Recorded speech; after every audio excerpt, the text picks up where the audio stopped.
So I was recently inspired by this artwork right here. This artwork was created by William Foucher.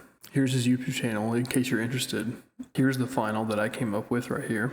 I used Blender and DaVinci Resolve. So now I'm going to take you through the whole process. So the first thing that you need is the sword. I grabbed this sword model right here from Sketchfab. It's by Kangaroo Oz 3D. I'll place a link down below. So with the textures applied, this is what it looks like in Blender.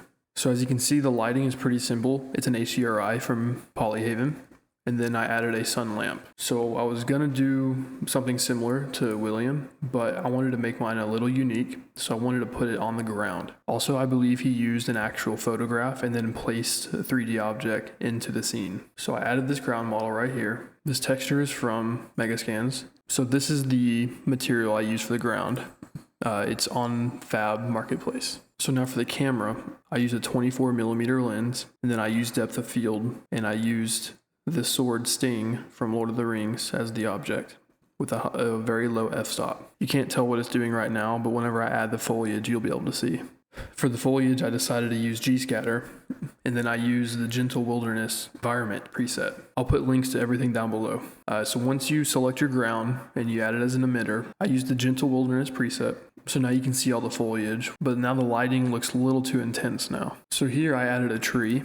I placed it off to the side so that way it would cast some nice shadows. This is the tree I used right here from Max Tree. Now for the render properties, I use a very, very high max samples because if you have this noise threshold on, even if it gets to 4,000 samples and it hits what it thinks is a clean image, it'll start going to 8,000 really quickly. So if you're just doing a still image like I am here, you can set this really high and it won't really matter. This shot in particular took about 7 minutes to render, so it really not that long. I had the denoise on. I had the indirect light set to 0 because by default it's on 10, but so that means it clamps it. You don't want to clamp anything. I had full global illumination, and for my color management, although it doesn't really matter, but I'm going to show you in DaVinci Resolve how you can get the perfect color management. But my view transform was set to AGX and my look was to none, and exposure and gamma are left at default. Now for my output resolution, I wanted to do a vertical one, and I actually used the same vertical resolution as William did. So I did 1920 by 2877. I did not render any AOVs or anything like that. I just did just the beauty with the denoise.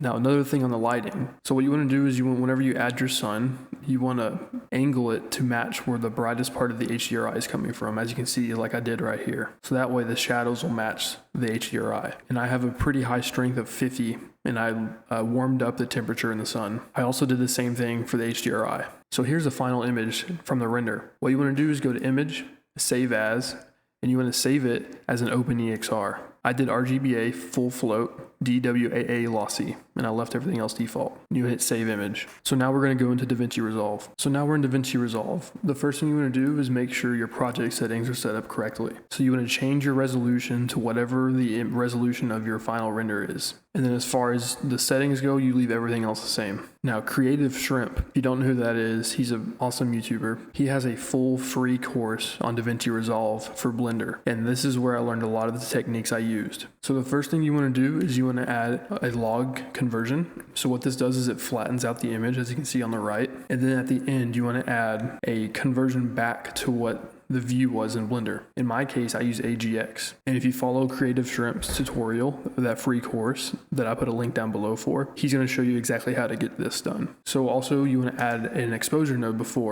right before the log. As you can see on the right, I just brought it up just a little bit. Now the first thing I wanted to add was an S-curve. As you can see on the right, here's before and after. I just darkened down the shadows and gamma, and then I brightened up the highlights a little bit. Then the next node I added was a color correction. All I did on that was I warmed it up with the temperature slider to around 300. Then the next thing I added was a vignette. Now you can use the preset vignette right here, but I made my own. And how you do that is you add an empty node, you click right here, and then you click on the circle and you click, it's going to be like this on default. You want to click that to invert it, and you can drag the circle now to wherever you want. And then what you want to do is you want to grab the curve and drag it to where you want. So there it is. And then you can drag it down from the middle. And here's before and after.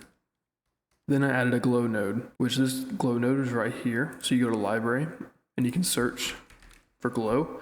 You can click and drag that anywhere right here, and it'll add that to your node graph. So I was trying to match a Lord of the Rings kind of dreamy feeling. So mine is gonna be a little bit more intense than yours probably will be. I lowered the shine threshold quite a bit because you can see it's basically like a keyer in Nuke. The spread, I lowered it down a little bit to 1.5. So in the advanced controls tab, you can change the composite type to screen and then lower the opacity.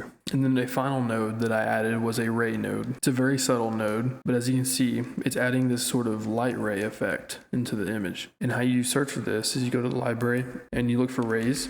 And right here, the light rays. Do the brightest regions and play with the threshold. And then again, on the advanced controls, I changed it to screen instead of add. And that is my whole color grading process in DaVinci Resolve. Again, I learned all this from Creative Shrimp's free course. So what you want to do to grab a still image to save it as a PNG, right click, grab still right here, and then it'll put it right here. And what you want to do is right click on it and go to export and change it to a PNG, JPEG, whatever you want, and put it into a folder that you want. And then you click export. And this is the final result right here. Using all completely free assets, you're able to achieve realism. Make sure to drop a like on the video and leave a comment down below if you have any questions about this.